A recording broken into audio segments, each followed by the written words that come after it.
Welcome back. WTI crude oil, I'm looking at on the Wi-Fi Interactive tanking, almost 8%, having the worst day in over a year. You check out the price action here on a 2-month chart. That is an ugly candle. And this comes only days after President Biden announced that he was going to be releasing 50 million barrels of oil from the U.S. Strategic Petroleum Reserve. Problem is, at that point, prices went up. And for that, we're going to talk about it with Yahoo Finance's Rick Newman. So yeah, after the announcement, it was kind of a buy the news, but we have some renewed demand considerations with everything happening with COVID today. Can you put it all together for us?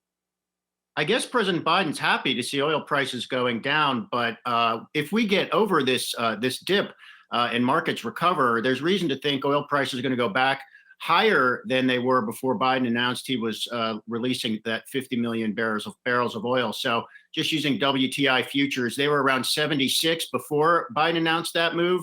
After Biden said he was going to release that oil, they went up to 78, so up by about $2.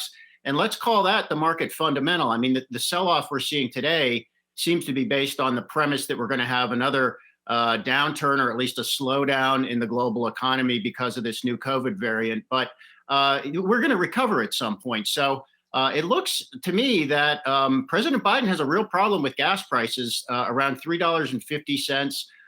And if this swoon in the markets lasts, well, then gas prices will go down, and Biden will say, "Oh, see what I did? I put all that oil into the market, and I accomplished what I want to." But of course, that would come along with a slowdown in the economy, which is not good for Biden either. So I'm skeptical that the release of that oil earlier this week is going to have the intended effect. And I think Biden's going to have gas price problems well into 2022.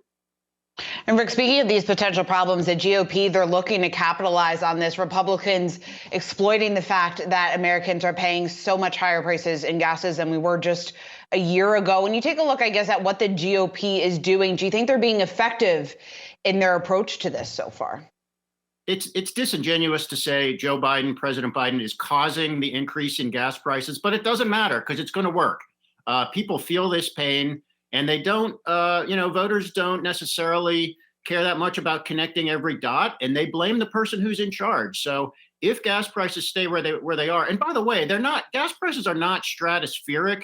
We've had gas prices well over $4 a gallon on average before. That is a real pain point. Right now, they're around $3.50 on average. So this isn't terrible. But the reason that I think Republicans are going to get traction on this criticism of Biden is because at the same time, Biden is worrying about gas prices, he's also promoting this clean energy agenda.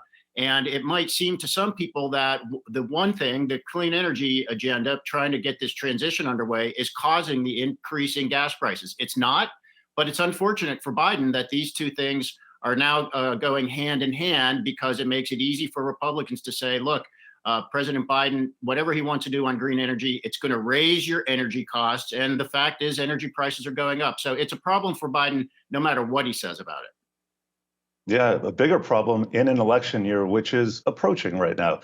Thanks for joining us, Yahoo Finance's Rick Newman.